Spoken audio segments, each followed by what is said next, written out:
For the Sunday mainstream media political pundit talk shows, there is Inside the Eye Live, where we break down some of the weekly mainstream media talking points before the talking points even get aired. Add in some entertaining stories, weather, cats, intriguing and informative guests, and you get one of the most listened to Saturday morning streaming media political talk shows going today. And it's all right here on our flagship station, Revolution Radio at freedomslips.com. So join me, The Fetch, for Inside the Eye Live every Saturday morning at 10 o'clock a.m. Eastern. It is truly intelligent media for the politically aware.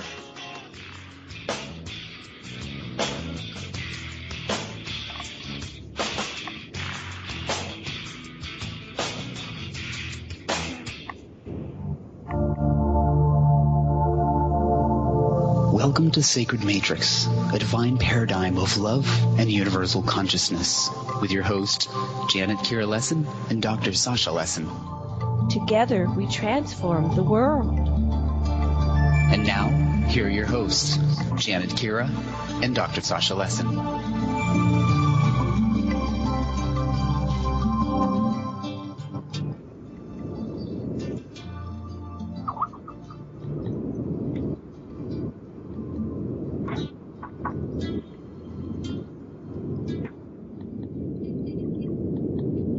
Aloha, everyone, and welcome to the Matrix Revolution Radio at freedomslips.com.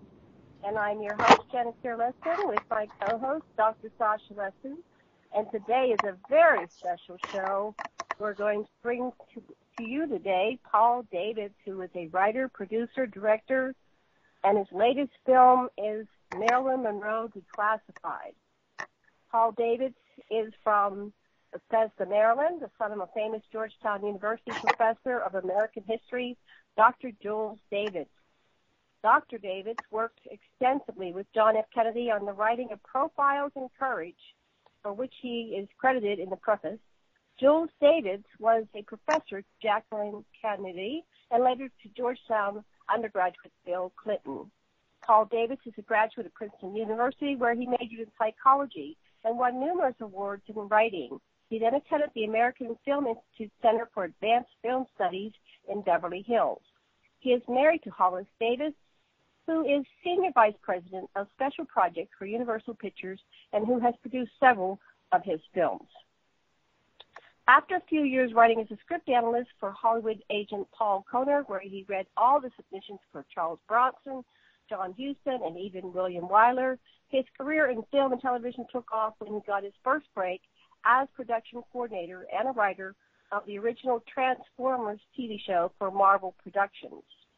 He co-wrote with Hollis Davids The Fires of Pele, Mark Twain's legendary Lost Journal, and the husband and wife team co-wrote 6 Star Wars sequel novels for Lucasfilm and banned some books, including the award-winning Mission from Mount Yoda, plus The Glove of Darth Vader, The Lost City of the Jedi, Zorba the Hutt's Revenge, Tools of the Empire, and Prophets of the Dark Side.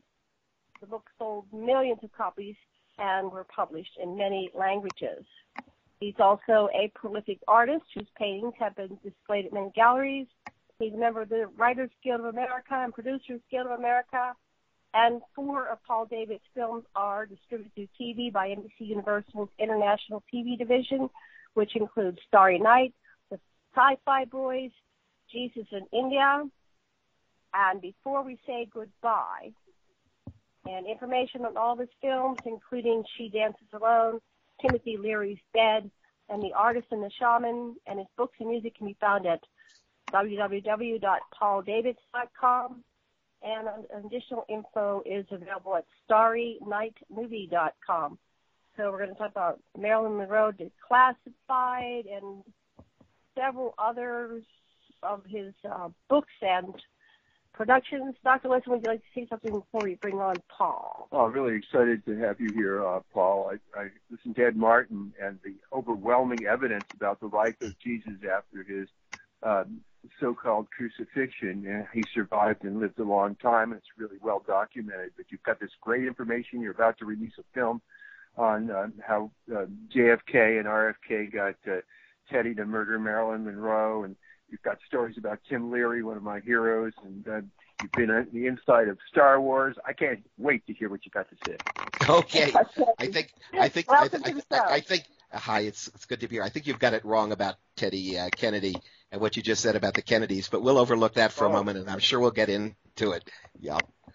Marilyn Monroe Declassified is the latest of these many films that I've done, and it's not available yet, so I don't want to frustrate your audience, but this is a picture that will be released in coming months. Wonderful. And it's going to be shown at the Star Works USA conference in November in Laughlin, Nevada. If you listeners want to go catch the first premiere, or it might not be the first one, but the early showing. And then, am I correct in saying that you're going to show it at the International UFO Congress in February? Yes. I'll be a speaker at the International UFO Congress. I've spoken there before. And I'll have a full-blown presentation on the Marilyn Monroe movie and evidence there. But in November, the StarWorksUSA.com conference, that's in Laughlin, as you said, that's going to be the first public showing of the completed version of Marilyn Monroe Declassified. We had a work-in-progress screening in La Jolla, sponsored by the San Diego Jewish Film Festival, which was a sellout. It was wonderful to 500 people who got to see it for the first time. But it's been tightened a little bit and refined since that screening. That's wonderful. Well, I grew up with Marilyn. I was born in 54, and I was, I think, 9 years old when she died. But I want to let you direct this show and tell us where you want to go first. I don't know if you want to end with the stories on Marilyn, or what do you want to cover first? Because you have so much. I have a whole bio page, and you even have the Roswell movie that was done on Showtime. That's yours as well. We can go in a million directions. Oh, the Life After Death Project. So many things to talk about. But where do you want to go first, Paul? Well, what percent of your listeners do you think are in Hawaii, where you broadcast from? Oh, no, this is international. We just call into the show, and the broadcast is coming out of, I don't know what part of the world it's coming out of. We have two Mumbai. No, it's not out of Mumbai. It's an American show. But there's I don't know how many, 40, 50 hosts on Revolution Radio that have shows in Studio A and B, and we pretty much broadcast 24/7. Okay. This part of it, 2 hours on Sunday. Well, before we get to the latest one on Marilyn Monroe, let me, if I may, talk a little bit about how it all got started for me. Okay. As you mentioned, I had worked for the Hollywood agent Paul Kohner, but in order to begin doing creative work, it took a long time for me to be able to begin to produce my own films. I mean, I did have an assignment as a segment producer for F. Lee Bailey, the famous attorney, on his series Lie Detector, which was really exciting. We used the polygraph, and we brought in people with really fascinating stories to test whether we could believe them or not. So that was my first sort of a producer role, but actually my title was as a segment coordinator there. And then I was brought aboard at Marvel Productions to work on the original Transformers series, which was great. At that time, none of us knew how big the Transformers was going to become. These were, they filled half-hour slots, these episodes. Really clever stories. And as production coordinator, almost for the entire series, I mean, I think my name is on 80 episodes. I got to work with all the top voice actors, for Optimus Prime and Megatron, and all the preparation of, for the storyboards and what we did for the sound and character creations. I was involved in every aspect of it. And Stan Lee was at Marvel in those days, and I got to meet with him occasionally, and I will never forget the day he was so depressed that a deal for Spider-Man fell through, And it was like the fifth deal for Spider-Man fell through. And he was so convinced Spider-Man would never be made as a movie at that point. We all had a beer in his office, and we just sort of commiserated that, okay, we're giving up on the Spider-Man dream. Well, of course, that was way before the technology became available to make it possible to do a movie like Spider-Man. And I want to say that the change in technology which put so much power into the hands of the independent filmmaker is really what enabled me to have the kind of career I've had, where I've chosen my topics. I have made all of these different independent features on subjects that intensely interest me. And to be able to do it without having to shoot on film. You see, in the old days, they wouldn't accept anything that wasn't shot on film. Film was expensive. You had, you had film and processing costs. All the costs were massively more expensive before digital video made it possible to begin to create really, really interesting things on a lower budget. So that's really what made my career possible. But even after, the Transformers, still the leap from Transformers to making a film that's something that is your vision, I mean, it's really, really tough to get anyone to say yes to anything. And the first one for me that I was producer on, executive producer, was the Showtime movie Roswell. That really got things started because it was a major television. Now, what year was that? What year was Roswell? We filmed it. We filmed it in 1993, and we finished it in '94, and it had its first airing in July of 1994. It was massively controversial because at the same time, the Pentagon was working on a report to dismiss the Roswell incident, to explain it all away. The big meeting at the Pentagon happened about 6 weeks after our movie aired for millions of people. And we felt that we finally really got the story across. It was based on testimony of people who had been there, people who knew, a well-researched book on the subject. We had major people in the movie. We had Kyle MacLachlan of Twin Peaks. We had Martin Sheen, he was president of the U.S. in West Wing. We had Dwight Yoakam. It was a great cast, and it's now a classic film. Yeah. But then 6 weeks later, the Pentagon comes along and says, no, none of that was true.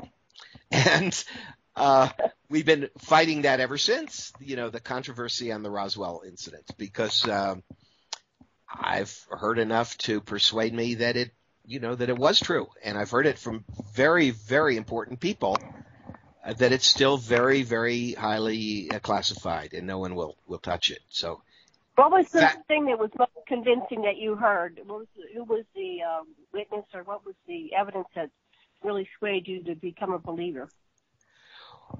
Well, I got to hear from a number of the firsthand witnesses who have since passed away. And it included such a variety of military people. The information at that time was mainly collected by Captain Kevin Randall, Air Force Intelligence, and a UFO writer, and his writing partner Donald Schmidt. And so I got to meet the relatives of the sheriff, the people that worked at KGFL radio at that time, the son of Major Jesse Marcel, who was the man at the debris field, who was the center of the controversy about the cover-up, the provost marshal, who was in charge of the military police at the debris field, his statement, and then. In addition to all of the people who were directly involved, to have astronaut Gordon Cooper see the movie and call me to a private meeting to tell me how accurate it was. Wow. And later to have astronaut Edgar Mitchell, who walked on the moon, personally tell me that we got it right and that he knew it from very, very confidential, highly placed sources. You see, I think we had a very, very important story to tell to the world. And fortunately now, I think that probably more people believe it than believe what the Pentagon told them at the time. It's my opinion. Well, it changes the consciousness of everybody to say we trust our documentary filmmakers more than we can trust our Pentagon. Well, and of course, this wasn't a documentary film. This was a dramatization. They got that wrong at Wikipedia online, by the way, where they call it a documentary. It was a carefully scripted film, but based upon the real testimony. And, you know, it was my goal to help inform, educate, awaken people about the UFO issue through that film. And each one of my films, I think almost without exception, has had as a goal to take something that has controversy to it, that has real importance. Maybe it's something that's been dismissed. Maybe it's considered something on the fringes, but it really has merit. For example, the first dramatic film I directed with actors is called Starry Night. It's about Vincent van Gogh. It's a fantasy. It's a story that I invented, that I wrote. If Vincent could come back today and discover that he's a success, because in his day he was an abject failure. He could hardly sell a painting. He made 400 francs on one painting, and today his paintings are worth billions of dollars. If you add it all up, you know, the hundreds of millions that each one is worth, it's staggering. So the point of that movie is really the incredible oversight and prejudice of the art world, certainly in his time, to have ignored him so completely. And so that, you know, that was one of the topics. And then I took the topic of Timothy Leary, the LSD guru from Harvard University, who sort of started the psychedelic movement with his, you know, tune in, turn on, drop out. And I told his biography with him in the year before he died. And so I got to interview him. Spend that time with him before he died that last year. I was tracking that, and they said he was going to do the public. He was going to die on TV. You want to tell us a little bit more? Or he was going to, I forget exactly what it was, but he knew he was dying, right? He had a brain cancer, brain tumor. No, it wasn't from the brain. It started as prostate cancer, and then it metastasized. And it spread, and he knew he was going to die. And this was, you know, 1996, 97. It was the early days of the internet, I think it's fair to say. And so when he talked about wanting to die on live, you know, he laughed hilariously when he said, "I'm going to die, you know, live on the internet." You know, that was a revolutionary idea at that time. Now, it didn't exactly happen that way. And my film took a different focus because for 10 years, he was fascinated with cryogenics, preserving the body, you know, through on ice, basically, you know, freezing the body or freezing the brain with the idea that you're preserving the DNA and the tissue, and maybe they could bring you back someday. So this was what he intended for 10 years. So our film had a major emphasis on that because he talked about it so much. And, you know, we reenacted the vision of what his death would have been like if they had frozen him. And they said that he only wanted his head preserved. You know, that's all he could afford. That's all he could afford. Well, did he get his head preserved? Did he get his head? He changed his mind at the last minute, and he decided he would be cremated, and his ashes would go into space with the ashes of Gene Roddenberry, who created Star Trek. Okay, I remember that too. So he pulled the plug on the cryonics, at the last minute.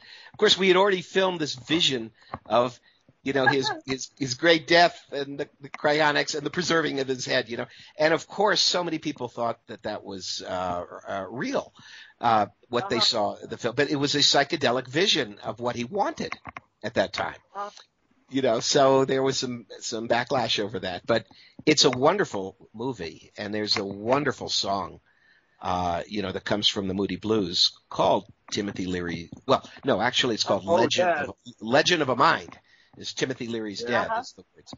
So, wow, that's in that movie. Well, in voice dialogue kind of therapy I do, we say that many of us have an inner Timothy Leary, and Timothy Leary's not dead; he's inside us. Yes. He always looking inward, and he had so much to say that we put into that film. I think you can still find the DVD, which was put out by Roger Corman, and it has, I think, a couple hours of extra features of the extensive Leary interviews, the Baba Ramdas interviews, Ralph Metzger. It was quite a piece.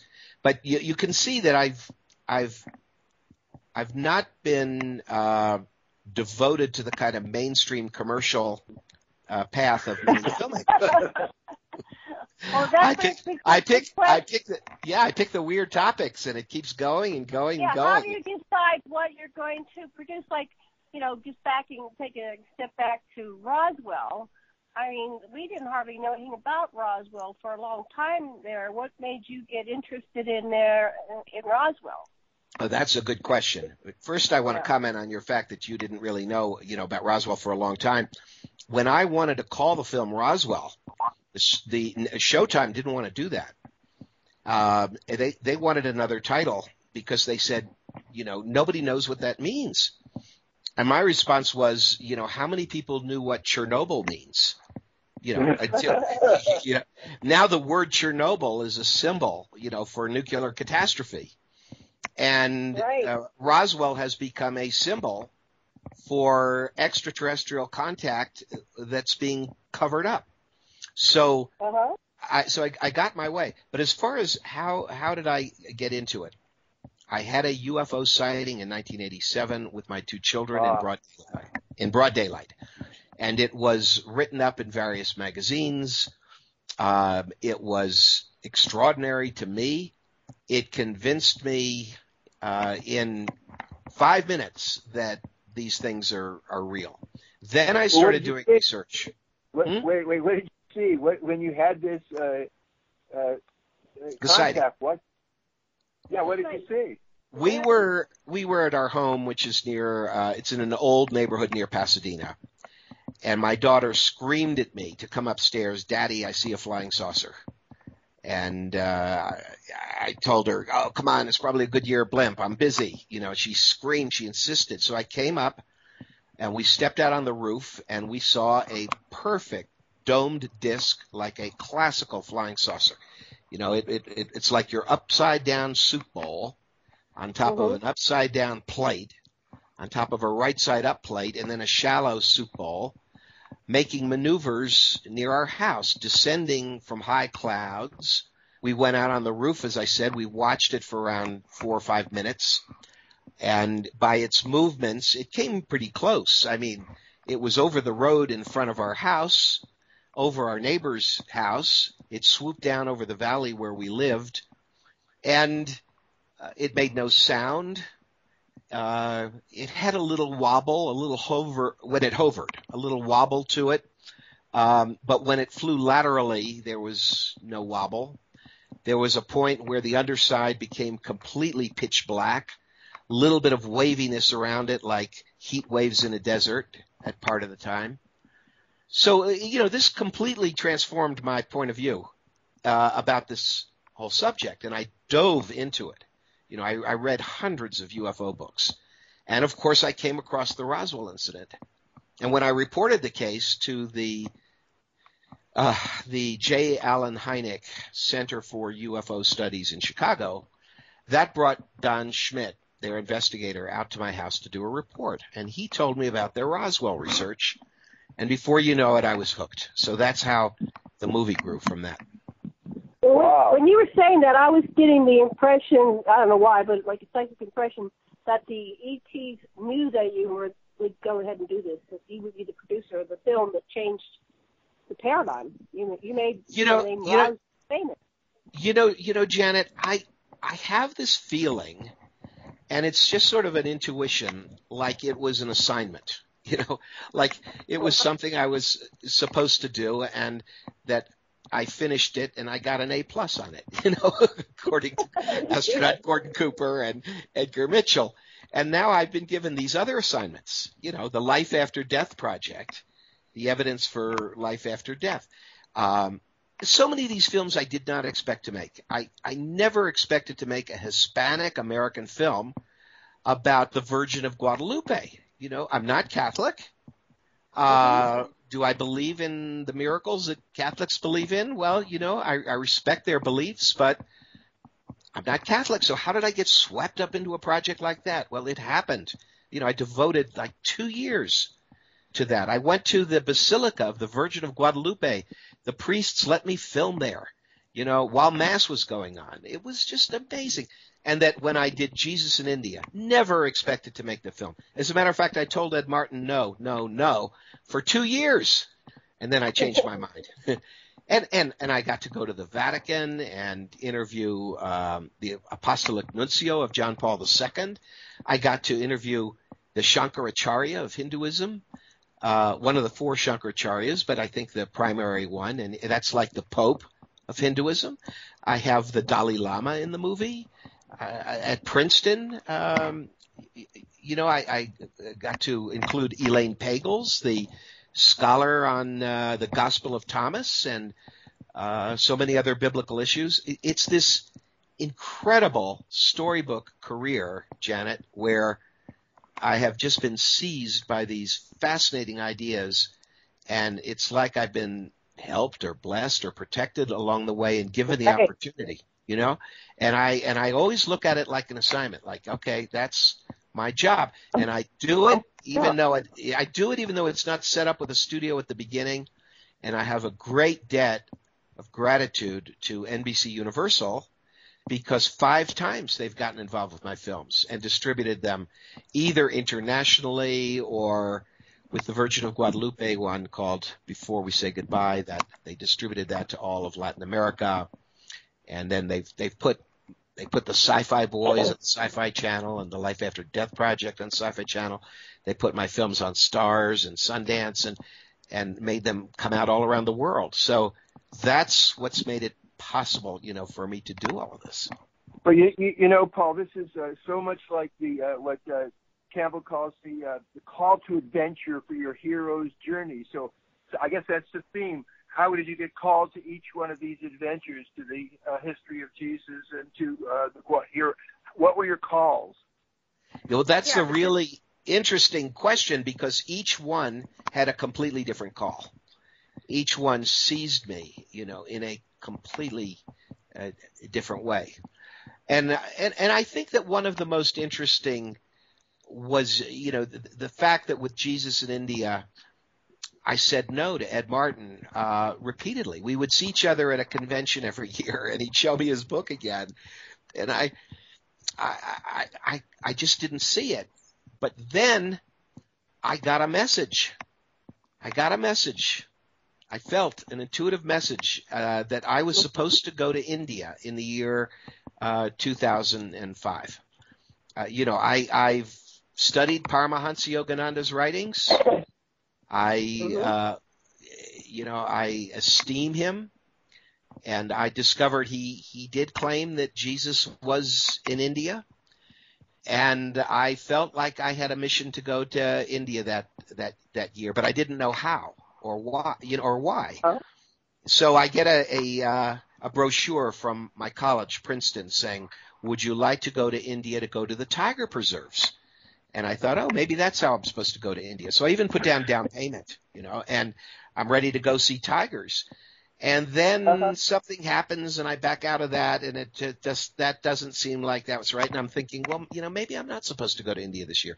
Then Ed Martin calls me again. He says, "Paul, I'm going to try one more time with you. You hard-headed producer, He said, I'm going to India this summer. I'm going to research again a lot of the things that are in the book. You know, I want it filmed. I want it documented. And I think it's really important. Will you reconsider? And 24 hours later, I said yes to him. I said it after I talked to one of the fellows who helped me make Starry Night. His name is Anil Urmil. And sometimes he adds Kumar to that. And he's from India. He helped on Starry Night. And when I called him and I told him about this idea, he said, "You will not make this movie without my help." So he came over and he told me that he had family connections in all these different cities in India, and that his family could pave the way for us to have access to incredible things. And they did, in terms of the temples that we got into, the Shankaracharya. A team came together of mainly a Hindu crew. We had one Muslim aboard, I think, when we went to Kashmir. But I needed the protection of this Hindu crew to sort of insulate me from the realities of India as we filmed. And Ed Martin from Texas was there. For 6 weeks, we go across 4,000 miles of India. It's just staggeringly incredible. It's just, you know, seizing life and living it every day. And, you know, the travel by train and, you know, by horse and all the carts, you know, all the places that we went to, up into the mountains, Dharamsala, where the Dalai Lama is, and seeing him there, and then filming him later in Los Angeles and Darjeeling. But the most exciting of all was Kashmir. Oh my God, was that and scary. Scary because, well, the war. I mean, there's no peace there. You know, people are being blown up all the time, and it's Hindu versus Muslim, and India claims it, and Pakistan wants it, and the State Department advised against Americans going there. So, but what we was weren't. The reason you had to go to Kashmir was it's part of the story. Kashmir, part of the story. Okay. Yeah, that's a part of the story. A writer named Suzanne Olson has written extensively about that, and Ed Martin had discovered a book about Jesus having gone to and lived in Kashmir. And there is the claim that his tomb is there. Now, I'm not going to go on the radio and say I endorse that as the truth. I don't know what the truth is. The whole thing, did Jesus survive the crucifixion? I don't know. It was 2,000 years ago. I followed a cold trail, based upon some extremely interesting evidence, and there was evidence. What was his premise? How did he survive the crucifixion according to the theory? And how did they get him out of there? Yeah. Let's do a little bit of the story of the. Well, you're of course going into the most dangerous and unchristian part of the whole story, So that's okay. Christians really want to know as much as they can about Jesus. There's been the claim, ever since the Passover plot, I think was the first book to be written about this idea that Jesus actually survived the crucifixion. And when the disciples saw him afterwards, and thought that he was resurrected, that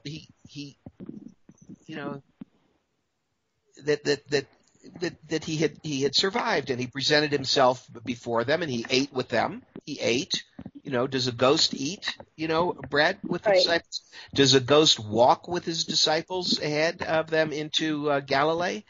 I don't know, but he was a wanted man, and at that time, there's this theory that he had to sort of get out of Dodge City, and that just as Apostle Thomas did go to India, nobody debates that.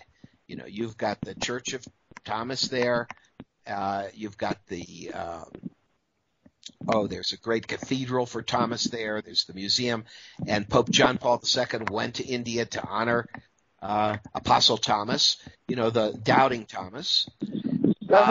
There were these connections with India. There were Hebrew enclaves in India. A lot of the cities, the Hebrew names in the origin. And up in Kashmir, there was a Temple of Solomon rebuilt to duplicate the original Temple of Solomon. And a lot of the traditions of the Kashmiris follow the ancient Hebrew traditions, even the shape of the paddle that they use on the lake up there, and words in the vocabulary. And there have been DNA tests tracing them back to, you want to talk about the lost tribe of Israel? Well, Kashmir is a candidate for that.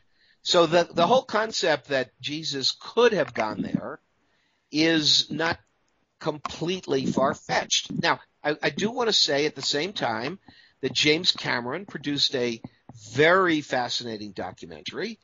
And there was a book that came out called The Jesus Family Tomb, claiming that the tomb of Jesus had been found in Israel. Bulldozers from a housing project come across a tomb.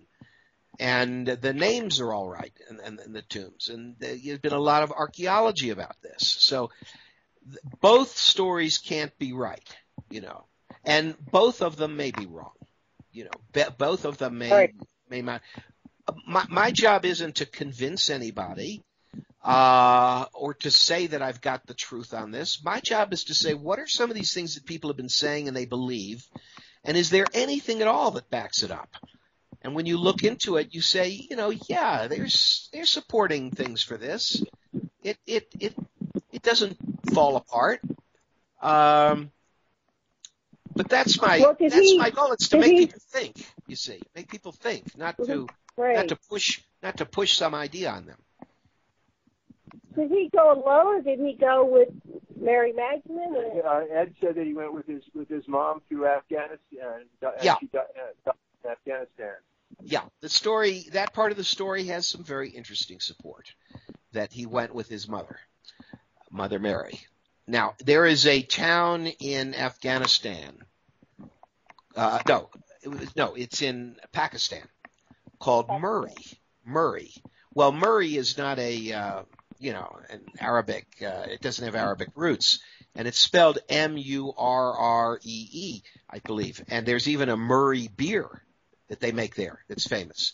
But Ed Martin discovered that the root of that word Murray is from Mary, of Mother Mary, and that there is actually a tomb of Mary there.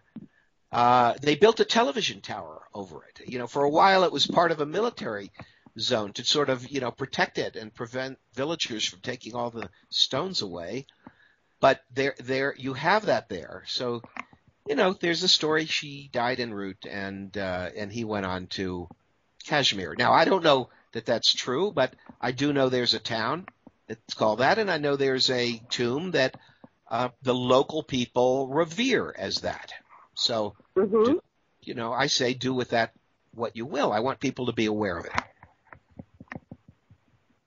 And did Jesus marry Mary Magdalene, and she went to France, or is there any part of that in your story? No, it said that he married again when he was in Afghanistan.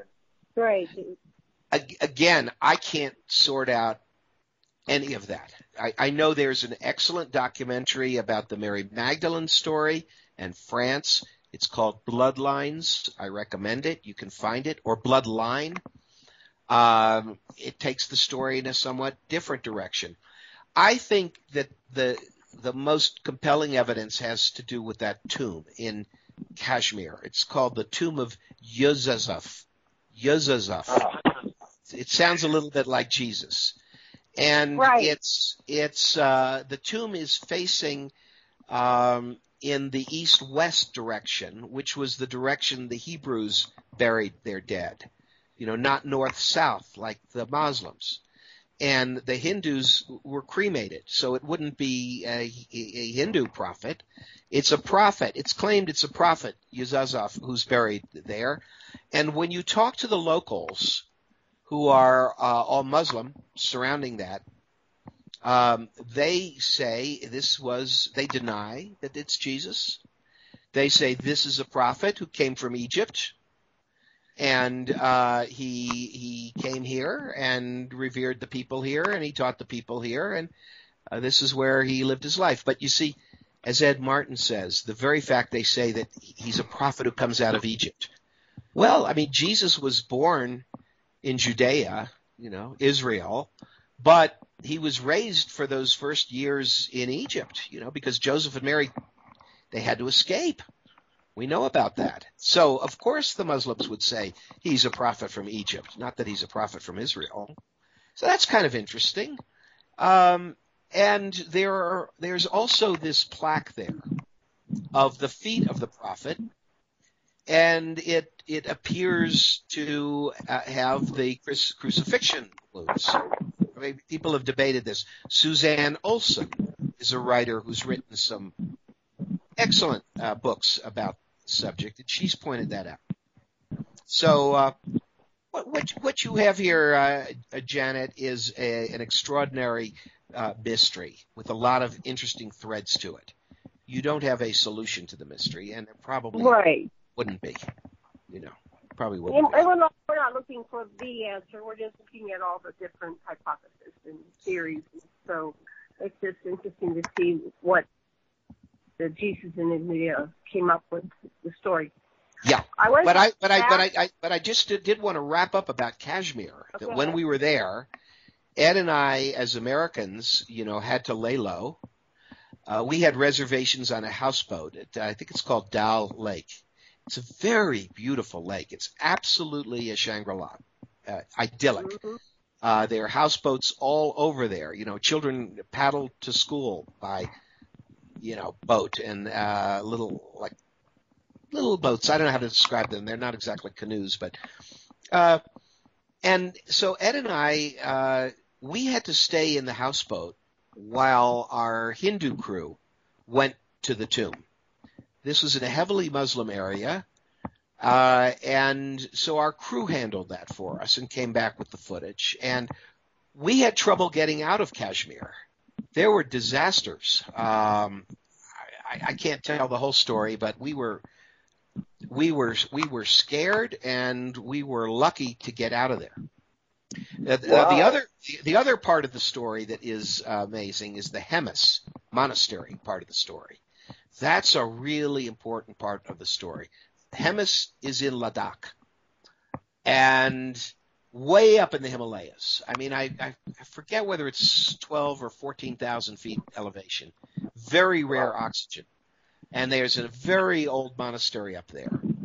Well, there's a Russian explorer from 100-some years ago named Nicholas Notovich, who was laid up there after he broke his leg after falling off a horse. And they call them the lamas, the religious Buddhists there, showed him a manuscript that filled in Jesus' missing years and Jesus' travels in India. So the search to validate that manuscript has been going on now 100 years. And our film got very wrapped up in that, and we have footage from Hemis. By the way, I'm hearing a lot of reverberation, or like somebody's moving around on the mics. Are you hearing that at your side, or is that just through my earphones? There was a couple times my phone fell, but we got it all situated, so my apologies for that. I had it sitting up, and then it just jumped off it. So I got it positioned now, so that should stop. I apologize for that. Okay, good. That was like a background sound, but hopefully it's quiet now. It's very stationary. So the search for that lost manuscript about Jesus, Notovich, the Russian explorer, was the first to report it and publish it, translate it, and then Nicholas Roerich, the great Russian artist, on a subsequent expedition came across it. Swami Abhedananda, a Hindu, found it and confirmed it and retranslated it. So we feel there is strong foundation for the fact that that manuscript about the missing years of Jesus in India is real, but the monastery denied knowing what it is. Wow. Okay, that's fascinating. I wanted to, since we're on kind of the religious part right now, I just wanted to back up a little bit to the, what's it called, Before We Say Goodbye, about the Guadalupe story. Not everybody's familiar with that, including myself. What was the basis of that? What was going on with the Mary apparition? What was so special about it? Oh, it's very special. It was okay. And how did you get involved? Okay, so it's two questions. One is, why is it so special? And two, how did I get involved? And it's two different answers. Yeah. Let me talk about why it's so special first, I think.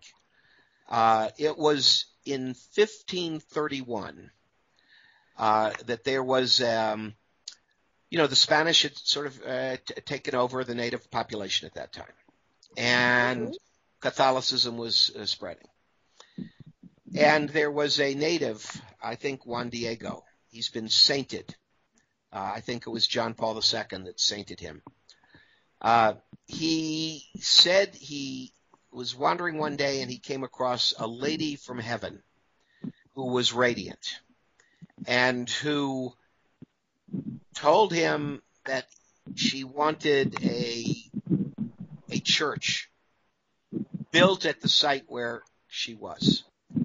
And she imprinted an image of herself on his cloak, his cactus cloth. And what's fascinating about the story is science has not adequately explained the image. It exists today, 500 years, more than 500 years. No, not, wait a minute, 1531. So not quite 500 years later. And it is on display in the Basilica of the Virgin of Guadalupe in Mexico City. It should have faded out. The cactus cloth should have sort of dissolved after 50 years or 100 years. It's about 500 years later, and that brilliant image of what the Hispanic Catholics say is the Virgin Mary still exists on that cloth. Did she say who she miracles. was? Well, did she say who she was, or did she? She could have been anything, I think that calling her the Virgin Mary was his interpretation. He had converted to Catholicism. Okay. He went to the bishop. There was the issue of building a church for her there, which of course was built and it exists today. I think they have mass 24/7 around the clock. There have been reported miracles connected with the Virgin of Guadalupe. And if you live in the southwest of the United States, the image of the Virgin of Guadalupe with these sort of radiant gold rays shooting out from her head and her body, it is everywhere. It's on murals. It's on the sides of buildings. It's in graffiti. It's in postcards. It just permeates Southern California, New Mexico, Arizona, Texas. So the Hispanic Americans are absolutely devoted to her. That this is part of the Christ story that is theirs because it happened in Mexico City. So that's the story of why it's really interesting now. Well, how did you? I'm still hearing that above that sort of that. Like something moving. We're not. Yeah, it's absolutely still. So I'm not sure what that is. We'll have to work around. Yeah. Okay. How did you get involved? Interested, and then how did you determine what was your twist to the story? Did you stay kind of consistent with what? Yeah. Why does it say Before We Say Goodbye? Why is it called Before We Say Goodbye? Anyway, that wasn't the original title. It's called Before We Say Goodbye because that's the song by the singer Rebecca Del Rio that became the title song of the movie. It's a beautiful, haunting song, meaning before we say goodbye, before you pass on and leave me, let's share this emotion and this love and this respect that is between us, and let's have that communion with each other before we say goodbye. But now, Rebecca Del Rio, she's a famous singer. If you saw Mulholland Drive, she was the Hispanic singer on stage who sang Roy Orbison's Crying in Spanish in that movie. And she's had many concerts, and she has albums, and has become a personal friend. But here's how I got involved in the movie. Again, never expected this, never in a million years. I was in a stage play competition in New Mexico. We made a stage play of my Starry Night story about Van Gogh, and it was performed in Los Alamos by the Los Alamos Little Theater in New Mexico, and it was accepted for the play competition that they hold, and it's for community theater, and there were 3 plays that year that were accepted. So mine was one of them. Another one of them was by a Hispanic American writer who at that time was living in Albuquerque named Patricia Crespin. And her play was called We Are Hispanic American Women, Okay?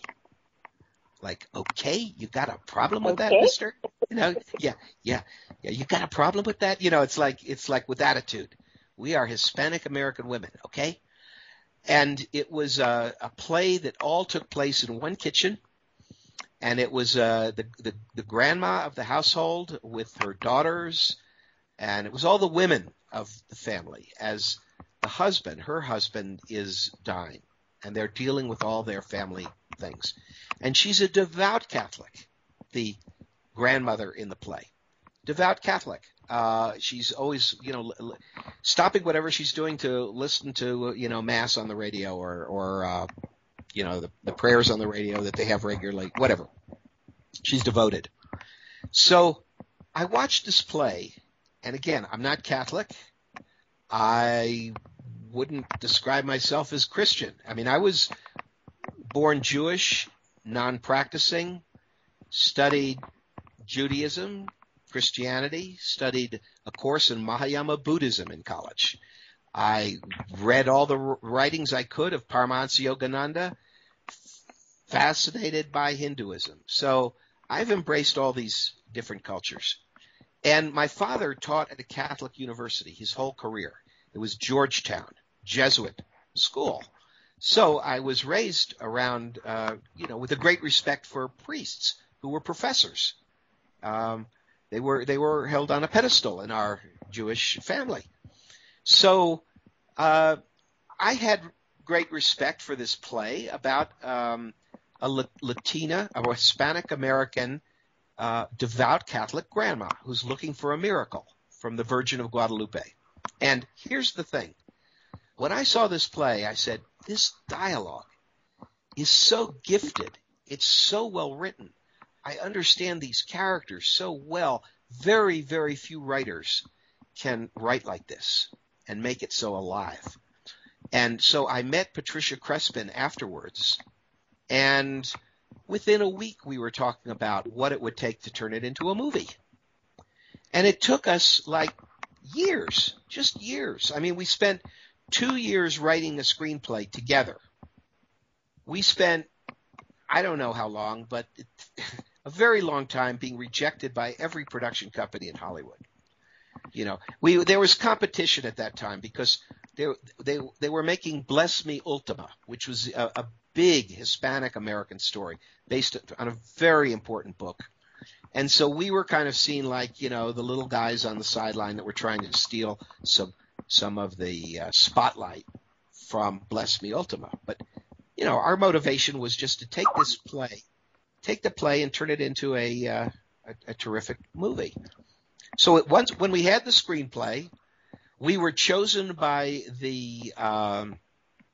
there's a Hispanic organization for independent producers, and our script was chosen to be an example at their media market. So we met a lot of producers and production companies, and still everybody said no.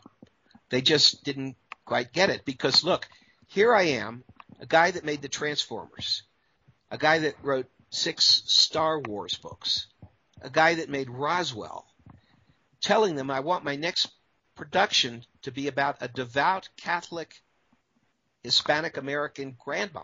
They think I'm crazy. You see? Right.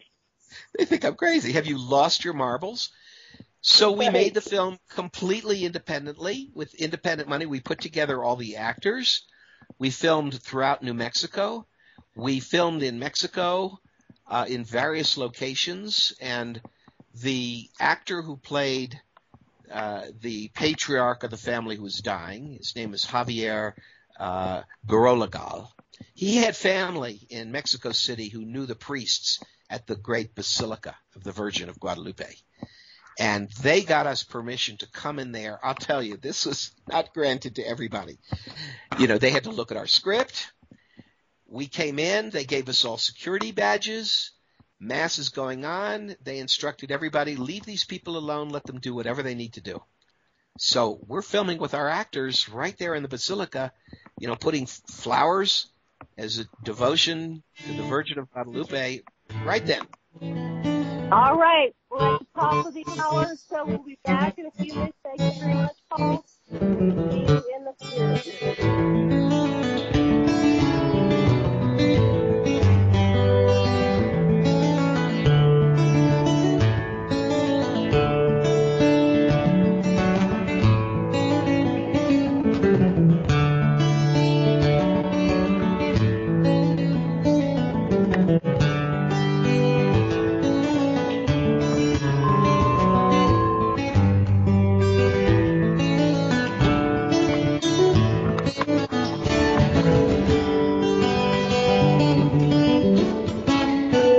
Listen to Revolution Radio at freedomslips.com, and we'll be right back after this message.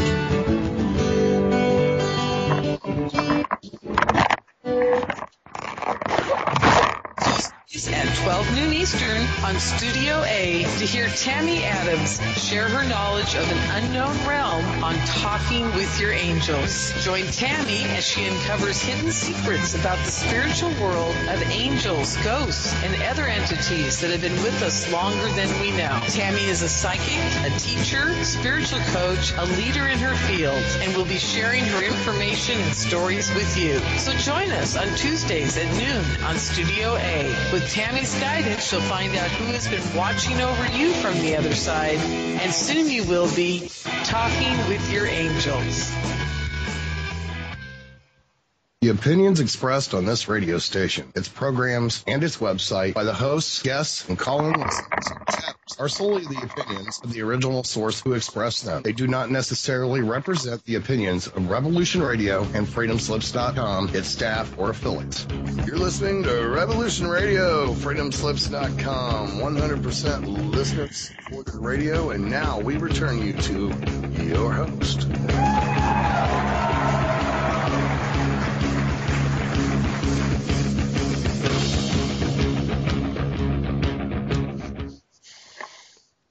Hello, everyone, and welcome back to the Sacred Matrix on Revolution Radio at freedomslips.com. And I'm your host, Janet Lesson, and I'm here with my co-host, Dr. Sasha Lesson. And we have a very special guest, Paul Davis. But before we get back to our show, I want to remind everybody that Revolution Radio is listener-supported. So please do go over to that donation button on freedomslips.com. And we are having a special. Let's see, it says between now and Tuesday, the 20th of October, any $50 donation that is received during the live confines of our show that says Silver Rush, and you include your name, you will receive a 1-ounce bar of silver. And the donor, you need to include your postal address in the notes section upon the donation. And this gift applies to only U.S. donors. For any $75 donation received during the live confines of our show that says ball cap, B-A-L-L-C-A-P, and it needs to include your name, will receive a Revolution Radio ball cap. So we want to thank everybody who makes a donation. You can still make your regular donation, $1, $5, $15, $20, whatever you donate. is greatly appreciated, and we do thank you very much for your donation. So we were finishing up. Come here. Sorry, finishing up the story about.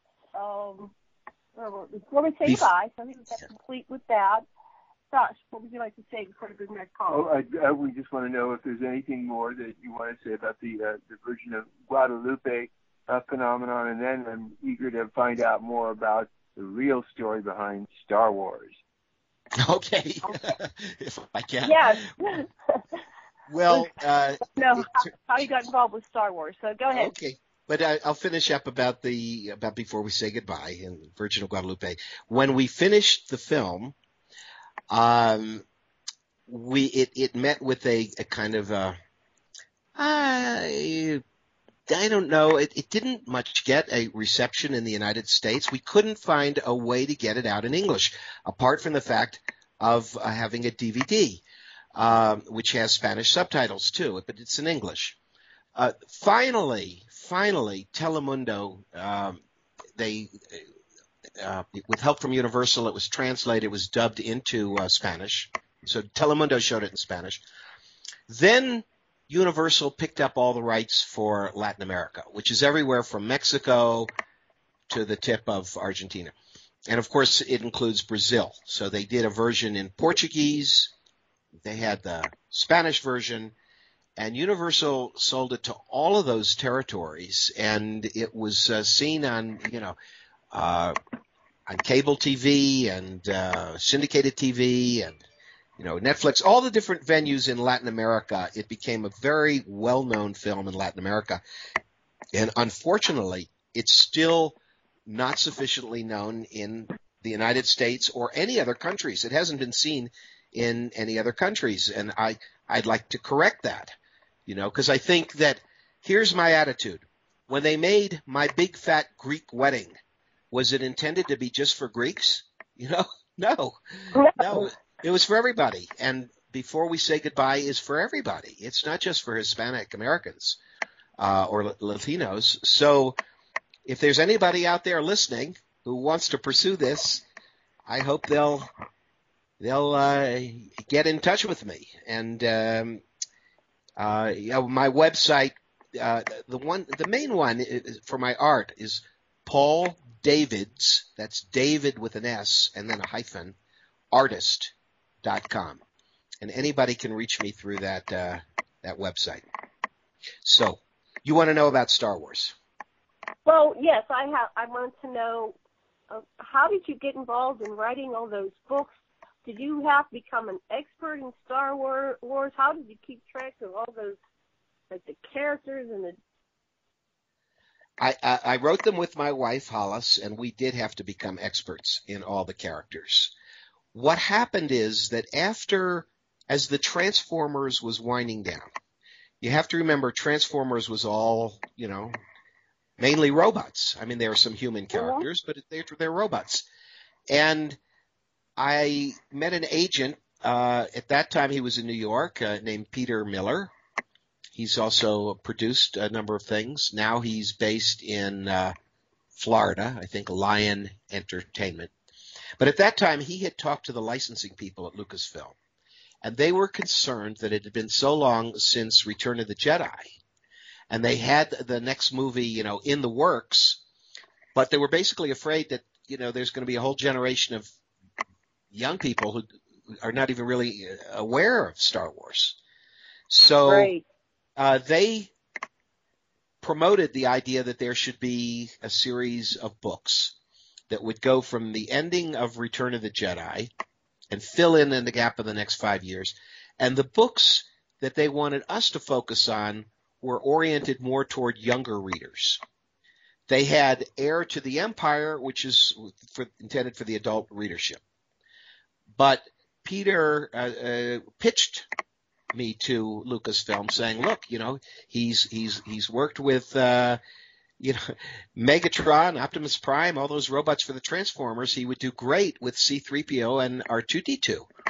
And then we suggested, what if we were to create 6 books of the Star Wars universe, but deal with ecological problems on different planets? In other words, for each planet, let's have a different ecological problem that's part of the crisis. So on the planet that has Cloud City, they have a major smog problem. Or, is another planet that has I think it was the moon of Yavin 4, massive forest fires, which are, causing pollution. And then we had in the glove of Darth Vader, it was the extinction of the whales that we were driving home as our point. And we had these creatures that we invented called the whalodons that were being hunted by the Empire. It was always the Empire that was causing these ecological disasters. So it was a way of telling Star Wars stories and at the same time educating kids about environmental issues. So they said yes, and they gave us a contract. These were all published by Bantam Books as Skylark editions at the beginning. It's part of Random House. And then Barnes & Noble released their own edition as hardbacks that they call Star Wars Book 1, Star Wars Book 2. So basically the 6 books we created, it began with The Glove of Darth Vader, and then it was The Lost City of the Jedi. Zorba the Hutt's Revenge came next. Now, we created Zorba as the father of Jabba the Hutt. And he'd been in prison on another planet all this time, and he gets out of prison and he finds out that Princess Leia has killed Jabba the Hutt. He wants revenge, you see. So that was how that one began. And then we had Mission from Mount Yoda, which dealt with archaeologists on a planet that were trying to preserve the archaeology and heritage of their planet, and it was all being destroyed by the Empire. This is very germane to today because look at what ISIS is doing in destroying all the monuments in Syria. Mission from Mount Yoda has the theme of that as a disaster.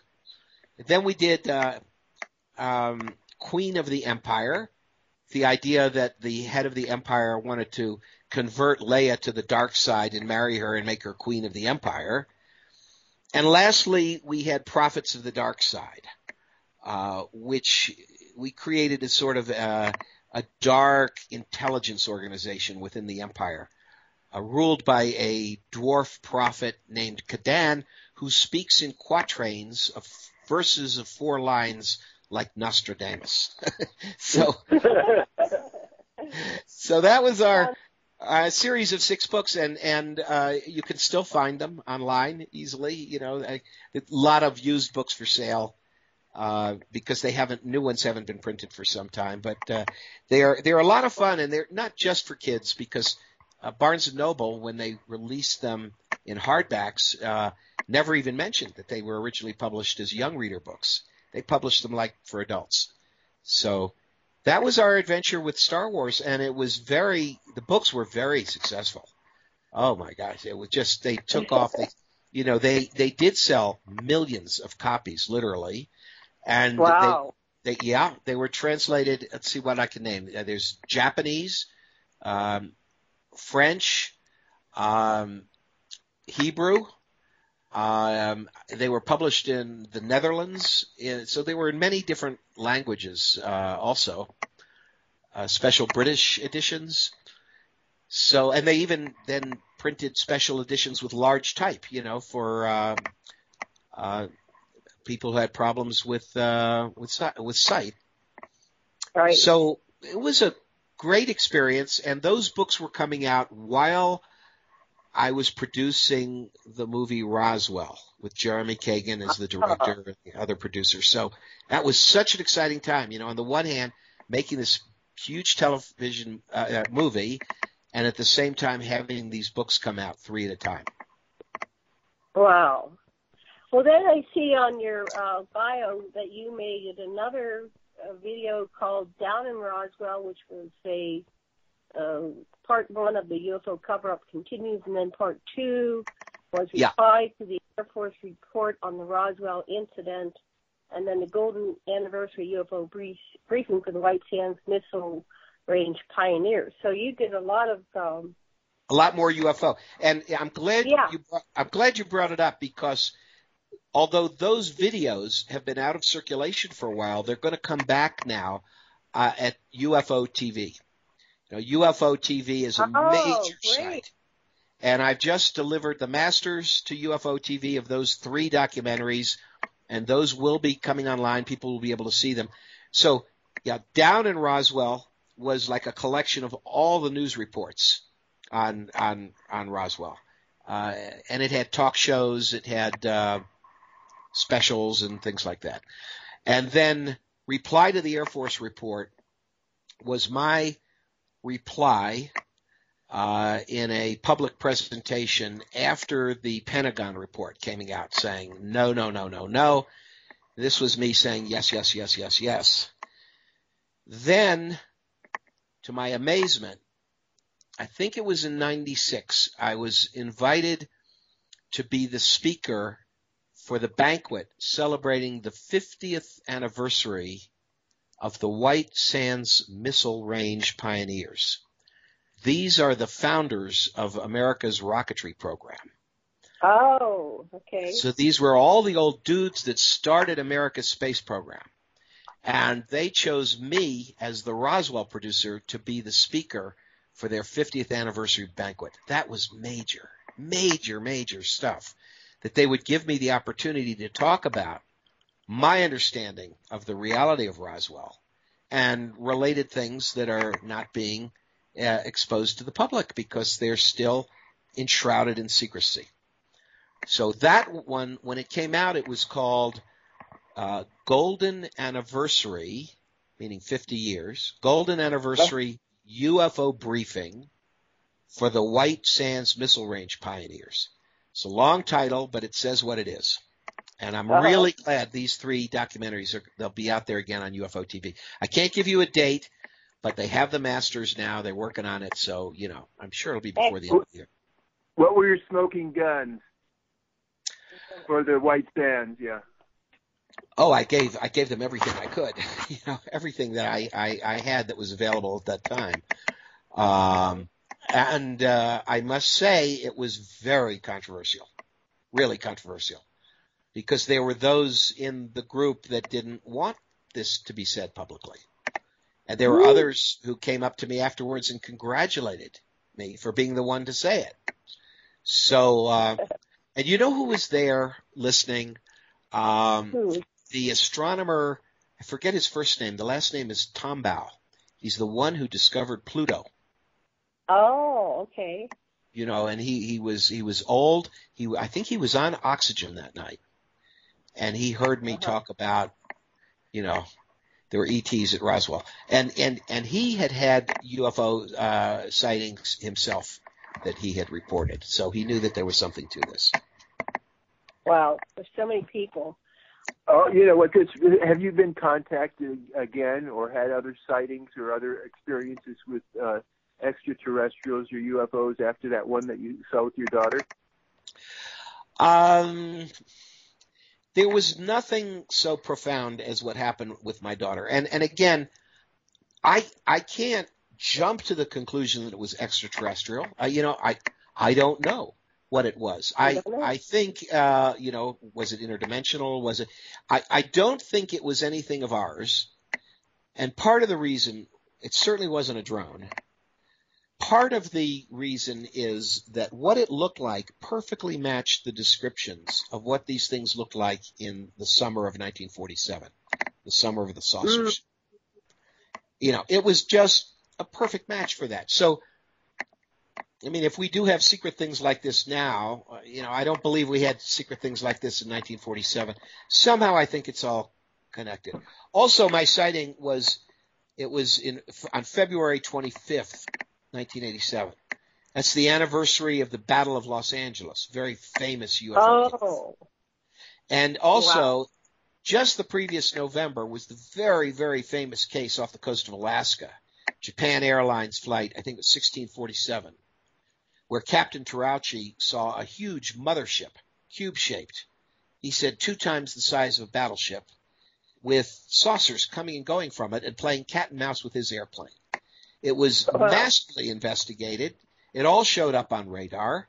until later it was suppressed by debunker Philip Klass and others who got a hold of the radar data.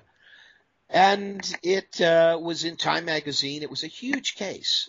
So that happened, and then, 10 weeks later comes my sighting in Los Angeles. All this is on the West Coast, Mm-hmm. So who knows if what I saw was one of those things that came out of the battleship-sized mothership that Captain Tarachi saw. I believe this stuff now. There's just too much testimony on it to ignore it.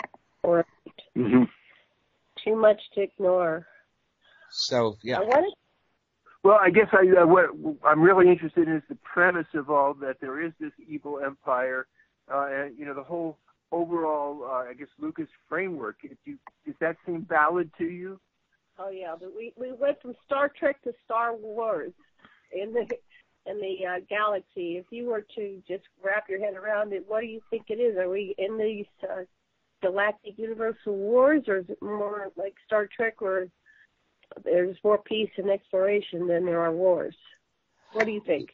It's really, of course, this is just wild speculation because none of us knows. Right. Sure.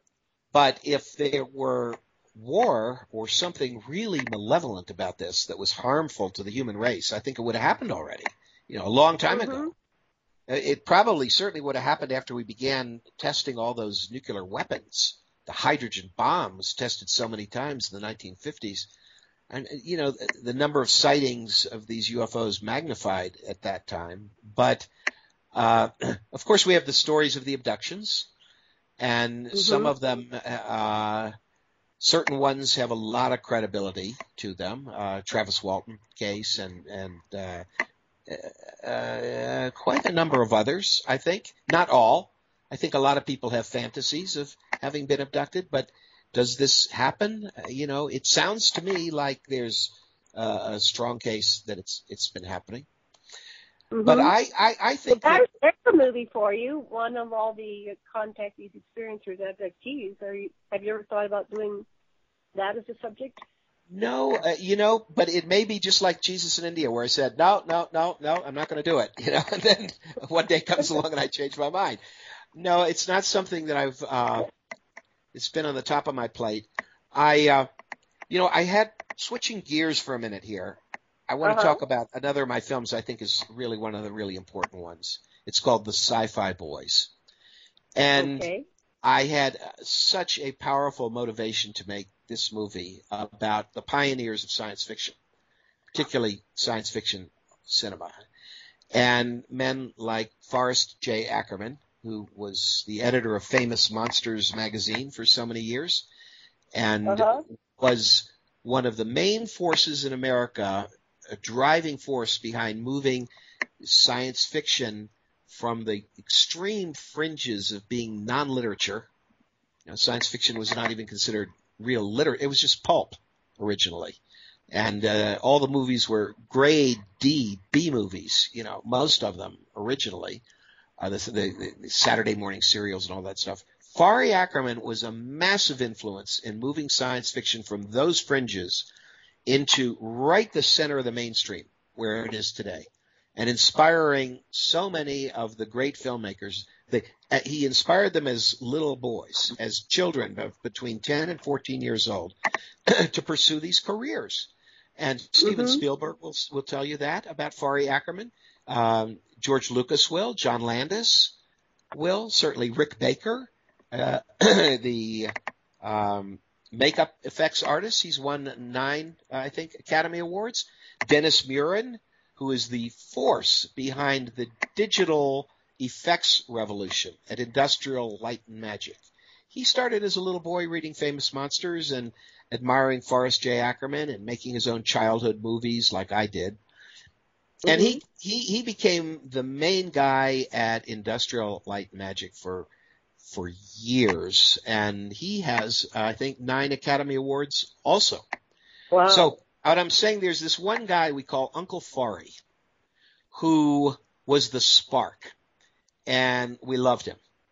And his magazine was a treasure to us, even though it was on cheap newsprint. Only the cover was in color. The newsprint faded to yellow. It was filled with Fari's funny puns about the movies, but it was also crammed with solid information about the people behind the scenes. We loved him. And I made the movie The Sci-Fi Boys to show how his tentacles, so to speak, and the tentacles of Ray Harryhausen, the pioneer of stop-motion animation, along with Willis O'Brien, influenced the generations that have now turned all of this into a multi-billion-dollar business. You know, the export of these special effects movies is one of America's largest financial exports to the world today. Yeah. We're talking billions of dollars. And it started as a humble experiment with primitive movies with effects made in people's garages. So my movie, The Sci-Fi Boys, shows how it grew from the primitive beginnings through the influence of these great pioneers to be what it is today. And the film was honored by the Academy of Science Fiction, Fantasy, and Horror as having the Saturn Award for the best DVD, that award given in year 2007. So that was important. And then your listeners would be interested to know, I'm sure, that my film, The Life After Death Project, which is about afterlife communication. How did I get involved in that subject? Well, yes. personal experience. At age 92, Fari Ackerman died. He was an atheist. He was as far as the paranormal, he was a crusty non-believer, a proud atheist, and thought it was all fiction, had no use for religion. But he conceded to me and to a few other friends with a twinkle in his eye that if it turned out he was wrong after he passed away, and if he had a way to drop us a line, maybe he'd drop us a line. Fari is somebody who he dropped me, 25 postcards while he was alive, whether it was from one city or another. He was always dropping me a line. So he died at age 92 in the year 2008. And a couple months later, we held a huge tribute for him at the Egyptian Theater in Hollywood. And lo and behold, 3 of us who were close to him, within that week, we get dropped a line from Fari. And I am so serious about the reality of this. I have done a sworn notarized statement about this. There was physical evidence of this strange, inexplicable thing that happened to me with a message from Fari, which was on a document that I was alone in the house, and I knew the first page of the document. There was nothing strange, nothing about that first page. I'm alone in the house. I'm out of the room for 5 minutes. When I come back, 4 words in the document have been strategically targeted and blocked out very carefully. And the ink or solvent or dye or whatever is used, it's still moist. It's just happened. There's no one physically present in the house that could have done it. Do you understand how strange that was? Very. So I treated. You saw it. Often. It's very good. Yes, I saw it. So what was under the blackout? It was 4 words, and without giving everything away in this, because it's in the film, The Life After Death Project, and there's a book forthcoming from me and Dr. Gary Schwartz. By the end of the year, we've got a 500-page book with all the scientific reports on these Ackerman contacts, because there's been so many of them now. Wow. But essentially, it referred me to the guy that was his caretaker for the last 10 years that organized his tribute. And it was a way of using one of his puns by choosing these 4 words to block out to clue to me his appreciation for the tribute. That's what I'm sure it was. And I think that Joe Moe, who was the caretaker for those years, who had an apparition of Fari coming to him to personally thank him for the tribute, I think he wouldn't argue with my interpretation of what happened with my document. It was like a confirmation of Joe Moe's apparition, and it was weird. My God, it was weird. And it took – I took this evidence. I hand-carried it. It didn't leave my hands. I hand-carried it to the head of chemistry at Indiana University, Purdue University. They began studies on it with gas chromatography. Then they got Dr. John Allison of the College of New Jersey involved for mass spectrometry. Allison studied the document for 3 years, and he has written, I think, about a 30-page chapter in our book explaining why this is a total enigma to science, how he has tried everything to reproduce it and explain how it was done. Meanwhile, while he's studying it, the weird phenomena starts for him. That's when it started. He's had about 10 really weird paranormal incidents, some of them directly related to Fari, Ackerman, that have happened to him since he just began studying this evidence. Do you see how strange? How strange that is? You know, it's just, it's bizarre, but I do consider it wonderful. Just wonderful. I think that the Fari Ackerman case may go down as one of the strongest evidential cases of afterlife contact that there is. So how did I decide to make that movie? Well, I didn't decide to make it. You know, it told me to make it. You know, first I get the ink blot, then I film in the scientist's laboratories. Then I get a chance to film in his house where people are seeing things. And one thing after another just falls into my lap, and before I know it, I've got enough to make this documentary. And then it becomes 2 documentaries, because there's a part 2 called The Life After Death Project 2 Personal Encounters. So, listen, the story of how I choose my projects, they choose me. They choose me. I just listen. You. I just listen. I'm a good listener. I listen to the universe, and it tells me what to do. That's worked. It works for me. So where's it directing you now?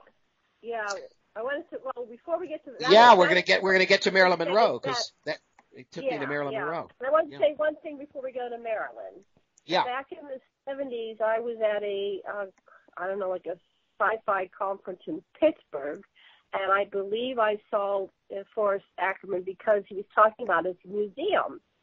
And then when you made the movie, and he was up there with Boris Vallejo and some other person, so I got to see him, and so it was very interesting. You jogged a memory when I saw the movie. I went, oh, that's right, I saw him. So anyway, it's just well, be on the lookout now to see if Uncle Fari contacts you. Okay, well, because I want to tell you, there's a reviewer named Robert Egby who watched the film with his girlfriend. And when the film was over, she turned on her cell phone to check her emails, but she accidentally pressed, I guess, a navigation or a map button by mistake. And what comes up on her screen is Ackerman Street, 9 miles from where they were. The man stayed. This kind of thing has happened. I mean, we have about 120 incidents now. So, and even the head of the Skeptics Society, Pasadena, Dr. Michael Shermer, famous skeptic, who is in our film as a sort of a debunker. Even he has now written in Scientific American of a completely bizarre, unexplainable thing, very similar to this, that happened to him and his bride on their wedding day. So even he said that what happened shook his skepticism to the very core. And I think that that's wonderful. It's just great. That is great. That's awesome. Yeah. So. Wow. So we have about a little bit less than half an hour left of the show. Yeah. And I wanted to cover the Marilyn Monroe movie that you're working on, and where you're going to go next. So let's go to Marilyn now. Go ahead. You start, and I'm sure Sasha has questions. He's poised, ready to go here. Okay. Well, Marilyn Monroe Declassified. How did this come about? Once again, this is a movie I never intended to make. But some friends of mine in Santa Fe who are art agents called me up one day, and they said, Paul, we have something we really think you ought to film. It would probably just be a 10-minute sequence, but we're working with an art collection called the Messenger Collection. And this includes the 21 color separation negatives of the famous Marilyn Monroe calendar pose, the nude calendar pose that got her into so much trouble. These are very large negatives that had been retouched at that time to release the image in different ways, so that on one they could put pasties, on another they could put lingerie. They could modify it a little bit because you weren't allowed to send a picture of a nude through the mail in those days. I mean, it was considered pornography. This was, the early 1950s. So they would have to have a sheet of acetate over it, covering it up like with lace, making it look like she was wearing lace. And then when you get your calendar, your magazine, you can lift the acetate and see what's underneath. That's what that's what this was all about. Nudity was regarded with a little bit more concern in those days than it is today. Right. So the art agents said, "Look, we've got these in a private home here. They're all hanging up, and the owner of them, a man named Al Babbitt, who's from Las Vegas, Nevada." He would be willing to come in and explain the history of these Marilyn Monroe negatives, and we would like to sell these. We think they're really worth millions of dollars, and it would be very helpful if you could spend a weekend doing this. So I did. Now, then one thing follows another, you see. Just like all my other projects, all of a sudden, all these different things about Marilyn Monroe start coming to me and falling in my lap. Can you believe that at the Pop Gallery in Santa Fe, there's an artist, his name is Max Lehman. And around that time, he meets me there right around that time, and he said that he created these various kinds of statues. And he said, I've been thinking of doing one called Marilyn-Monroe butt. Marilyn-Monroe butt. He said he had an idea of turning Marilyn Monroe into a robot, like the robot in the movie Metropolis, which coincidentally was one of Fari Ackerman's favorite films. So I said, "Oh, well, that's interesting. If you do that, I'd sure like maybe I'll film it." As it turned out, that didn't end up in the final movie. It's going to be one of the bonus features of the DVD. But he went out for Chinese food that night after talking to me, and his fortune cookie said, "A blonde from afar has something interesting for you." Well, how many Chinese fortune cookies do you ever read about a blonde? And then then the next thing I know, I'm looking around on the internet for something UFO related. I'm looking for Philippe Mora, the director. He directed the movie Communion, based on Whitley Strieber's book. And I did an interview about UFOs with Philippe Mora 20 years ago. And so I'm looking for him, and what pops up on the search is Philippe Mora finds extraordinary declassified FBI document implicating Robert Kennedy in the death of Marilyn Monroe. So here's this director that I knew from 20 years ago, and he's involved with the Marilyn Monroe information. And I said, God, I'd like to talk to him, but I've got this 20-year-old phone number. How would I find him? Just on a lark, I call the old number. And immediately, like on the first ring, Philippe Mora answers. Hello? And I said, I know you won't remember me. It's Paul Davids. I made the movie Roswell. We met once.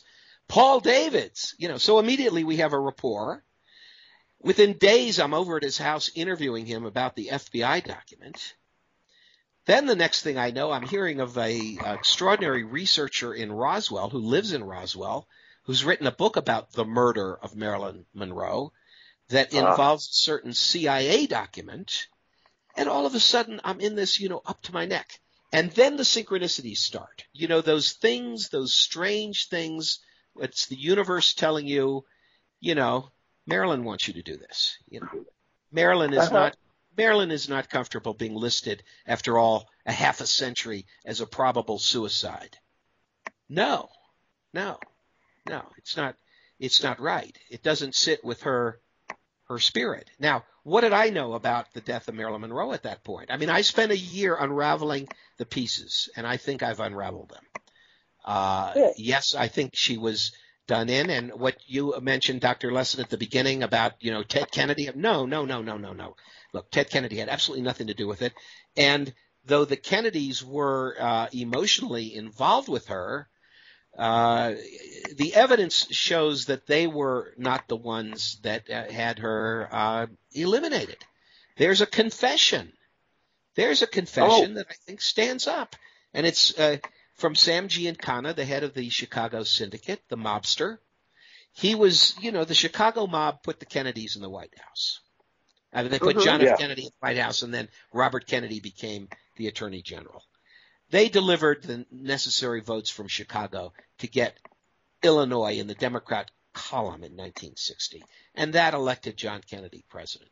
And John Kennedy's father, Joseph, had been a bootlegger. It's known. He had his dealings with the mob. He knew Sam Giancana, and he had promised Sam Giancana that a Kennedy in the White House will be much better for the mob than a Nixon presidency. You'll have a friend in the White House. Well, what happened was, instead of having a friend in the White House, Robert Kennedy, when he was Attorney General, made it his total mission to destroy the mob, to destroy Sam Giancana, and men like Jimmy Hoffa, the head of the Teamsters, who had these mob connections. There was a vendetta going on that was on a massive scale. This is like a giant chessboard, and John F. Kennedy may be king, and Robert Kennedy is one of the powerful pieces, and Sam Giancana may be a bishop, but Marilyn Monroe was a pawn. She was a pawn. Mm-hmm. She was the girlfriend, who hung out with the Kennedys. Her death was a punishment to the Kennedys. Her death got her out of the way of possibly causing a lot of problems, because there's wiretaps that indicated that she had spoken to friends out of turn about classified information that was sort of pillow talk with the Kennedys. There were things she was expressing an opinion about that she'd heard she shouldn't have heard.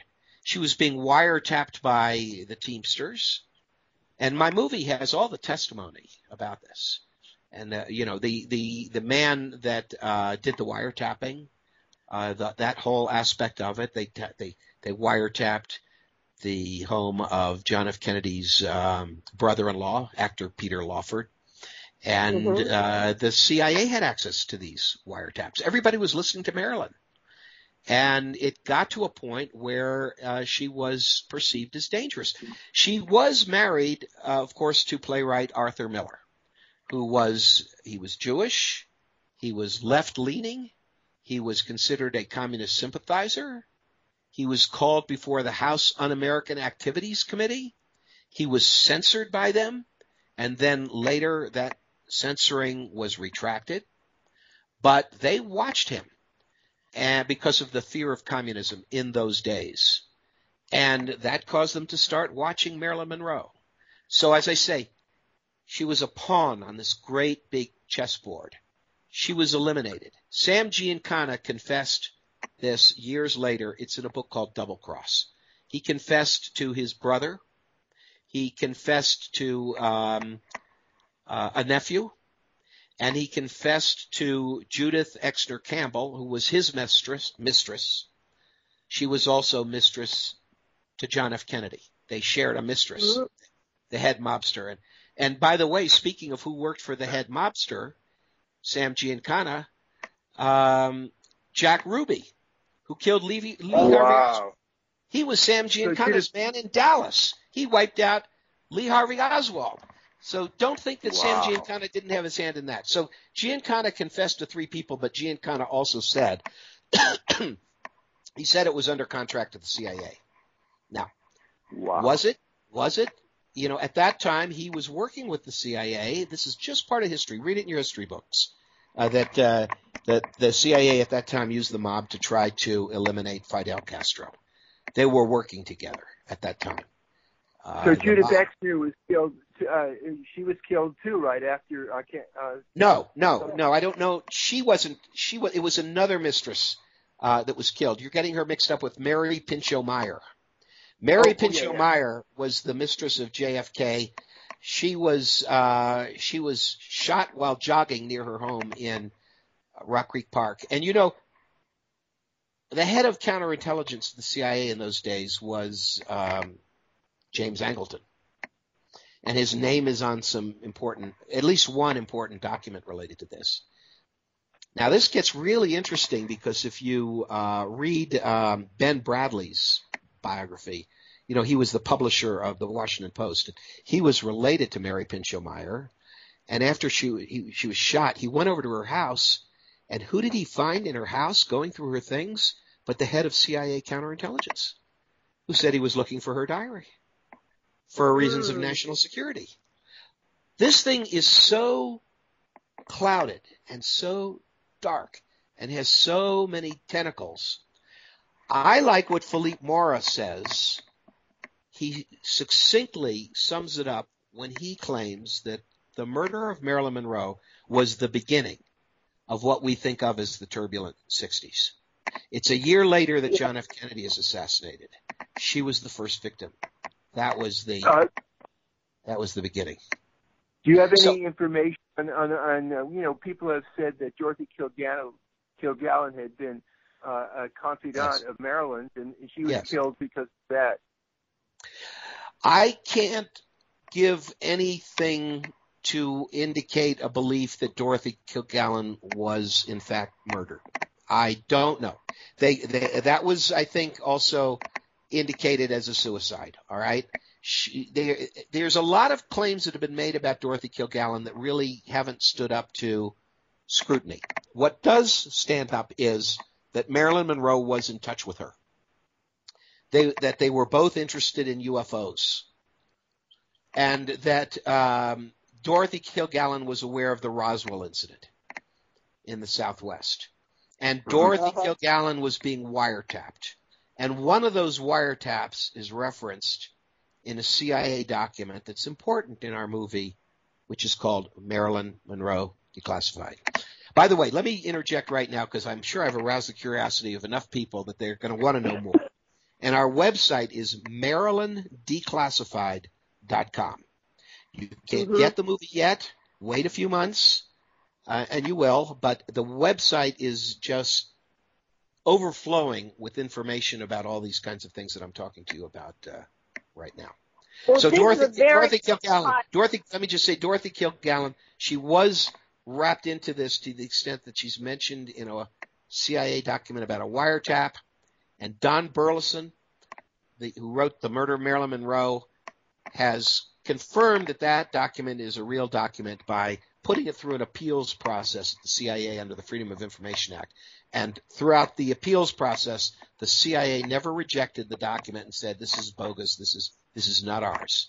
They had every chance to say that, to just stop the proceedings. They never did. Okay?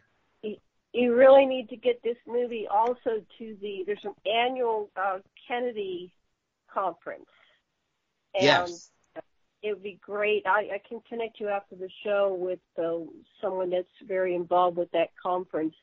And I'd love to go sometime because these are the turning points. We were on a positive timeline, and with the murder of Marilyn, and then we had Kennedy and Martin Luther and Bobby Lennon. Kennedy.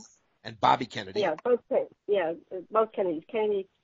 Both Kennedys, and also it kept going until 1980 when we lost John Lennon. So we've had these series. Well, John Lennon was a phenomenon of the 60s. It was all this energy that was coming in the 60s and the information that was coming out, and it basically hijacked our universe, our reality, our timeline into this negative timeline that we're trying to unravel and move into something more. Yeah, still today we're trying to unravel it, and we had a Vietnam War that went on year after year after year after year. I mean, like a broken record, Well, part of it is that the CIA was when it was run by Allen Dulles, who was a pro-Nazi, and all the Nazis that were brought in from Operation Paperclip, and that's when you start getting really heavy murders.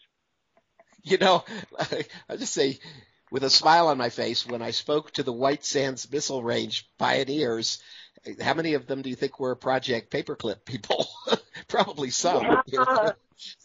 It's all so convoluted.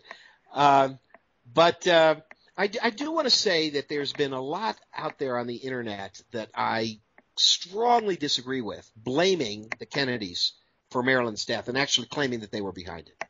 I do think that my film exonerates them of that. I mean, certainly they had close relationships with her, and people argue about, okay, they know she had at least one, well, they argue about the extent of it with John F. Kennedy and to what extent was she involved with Robert Kennedy, and different people have different opinions. I don't think you need the answers to that to get to the answers of what happened to her. But part of the key to understanding this is that when Sam Giancana is given the contract to dispose of Marilyn Monroe, he's able to pick the time to his liking. And they know from wiretaps that she's involved with Bobby Kennedy.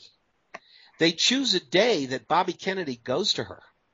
Bobby Kennedy was trying to end everything with her, to just, it couldn't go on anymore. They were being watched by too many people. It was too much of a political hot button. She had to back off. He was telling her all these things, which upset her greatly. Some people just think she committed suicide because she heard all these things from him.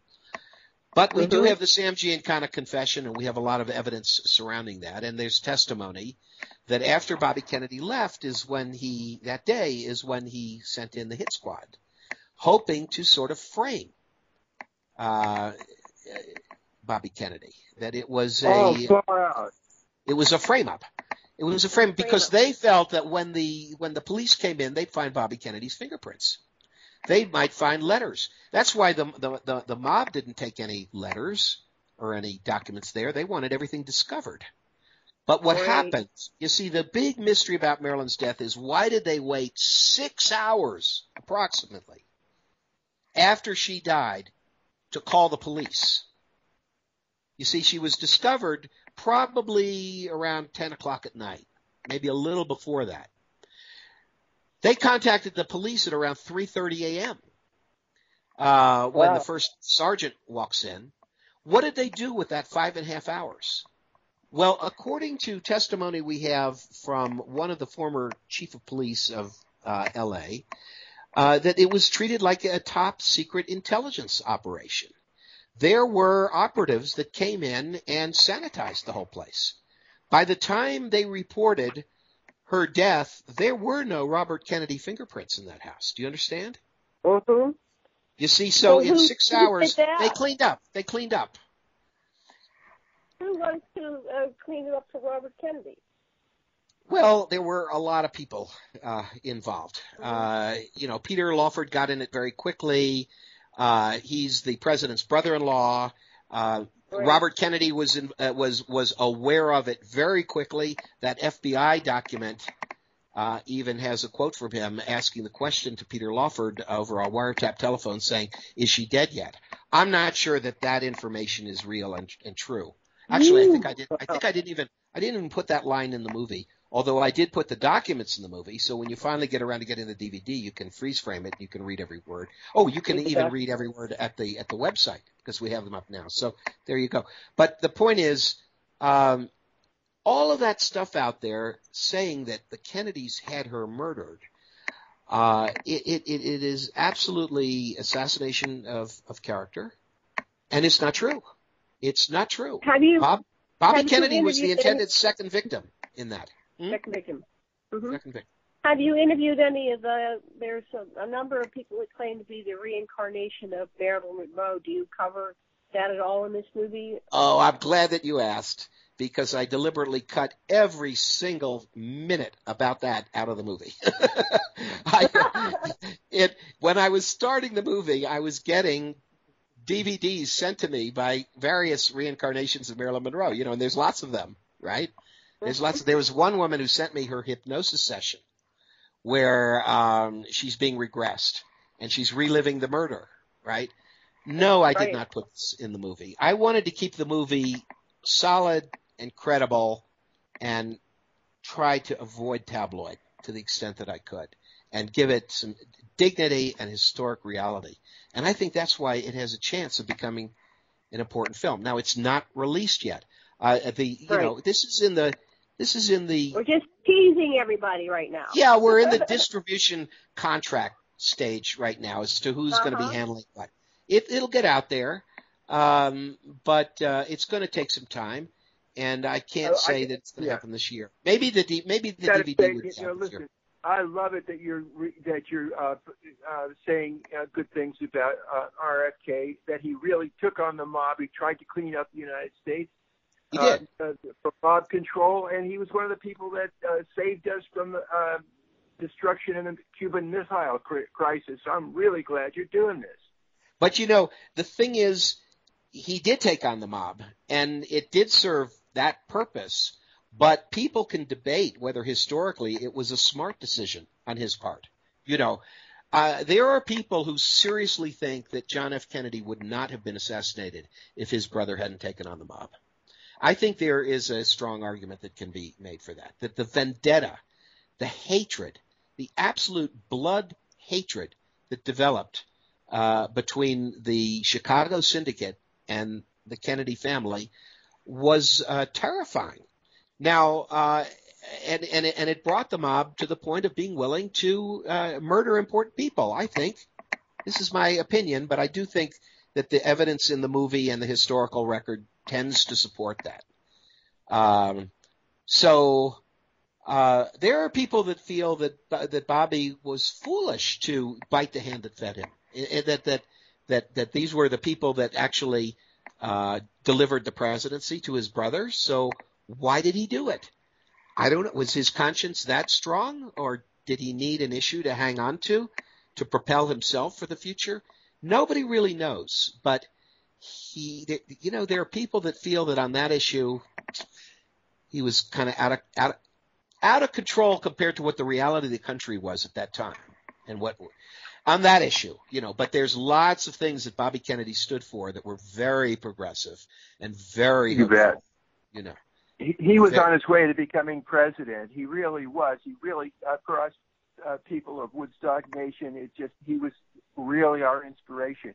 Who was Sirhan and who's he working for? Yeah. There's enormous questions about the murder of Robert Kennedy, like there are about his brother. The point is, Robert Kennedy was murdered on the night that he won the California Democratic primary. He was smack on his way to a path that could not be stopped for him to be the Democratic nominee for president that year. And he would have been him running against Nixon instead of Hubert Humphrey. Hubert Humphrey lost. Nixon became president. Bobby Kennedy's in a grave. That's what happened. Right. So that's the road not traveled. We can see how the timeline split, and now we're on this other reality. Yeah, and once again, Janet, I want to say I've made this film. I've been on this path because it's been an assignment to me. Who has it been an assignment from? Well, I'm telling you, there's just a lot of strange things. I mean, at Christmas time, the Chinese theater in Hollywood, very famous theater where the handprints are. They have Marilyn's handprints. So many others of the great stars of the eras gone by. For Christmas presents to people who had worked with them and helped them during the year, they gave out these black and white framed photos of various stars. Now, I think they had about 10 different ones that they sent out as Christmas presents, and my wife had worked. She does premieres for Universal, so she had worked with the Chinese theater during the year, and nobody knew that she was involved with a movie about Marilyn Monroe. But of all the photos they could have sent, her Christmas present was Marilyn Monroe and Jane Russell getting their hands, in cement in front of the theater for Gentlemen Prefer Blondes. So, okay, that was a coincidence. But with me, it's never one coincidence. It's 50 coincidences. You understand what I mean? It's the Chinese fortune cookie of a blonde from afar has something interesting for you. It's always a kind of a trail, and I listen to the universe, and the universe provides me with the means to make these movies. At least it has up to this point. You know, maybe the universe will let me retire now. I want to paint more, you know. But I that's it. I listen to what happens out there. Okay, we're back. Okay. Did you lose me there for a while? Yeah, we lost you. We got bumped. We got bumped out. But Bullworthy showed sort of the same story that you've been relating. I think it was Jane Fonda's brother made this incredible film. Warren Beatty. Yeah. Warren, yeah. No, that's not Jane Fonda's brother. That's Shirley MacLaine's brother. Warren Beatty is Shirley MacLaine's brother. Yeah. Bullworthy. Yeah, it was great. At what point did you lose me? Do you know when you lost me? I don't know. I think you kept talking, which was good. We won't have any dead space. We have 1 minute. Or no, we have 3 minutes. I do want to wrap up, and I want to ask you what's your next project. But go ahead and final words about Marilyn and how do people reach you. Marilyn, your next project, and how do people reach you? Well, with Marilyn, again, we're going to show it in Laughlin. And I think the website for going to that conference is www.starworksusa.com. That's STARWORKS.com. That's in mid-November. And as far as the next project, I'm finishing a book called An Atheist in Heaven. This is co-written by Dr. Gary Schwartz, who was involved in the Life After Death project, and it gives all the information about the Fari Ackerman afterlife contact, including scientific reports. So that's what's occupying me right now, and I hope that your site will provide the website links so people can see about my various films and contact me if they'd like to. Definitely. Yes, we definitely have all that in there. And Dr. Lesson and I are going to be at the conference in Laughlin in November, and also the UFO Congress. I hope to see you again. I had one final question. I would like to know if anything was relevant that was said by these reincarnation people, anything that might have hit a chord that sounded like it was true to you. Or no, I got to say, I think quite the opposite. Quite the opposite. I don't put any credibility on it. I think that these were emotional feelings that people had were acting out under hypnosis, and I think that there's some prominent instances of people claiming to be a reincarnation of Marilyn Monroe that are demonstrably deceptive and wrong. So no, I don't go there. But I do think that that Marilyn is still letting her wishes be known, and I've heard some of those. That's what I think. Well, we're glad that you responded, and I can't wait to see the movie. Thank you. Aloha. Thank you, everybody. Thank you all, David. Love and blessings. Aloha.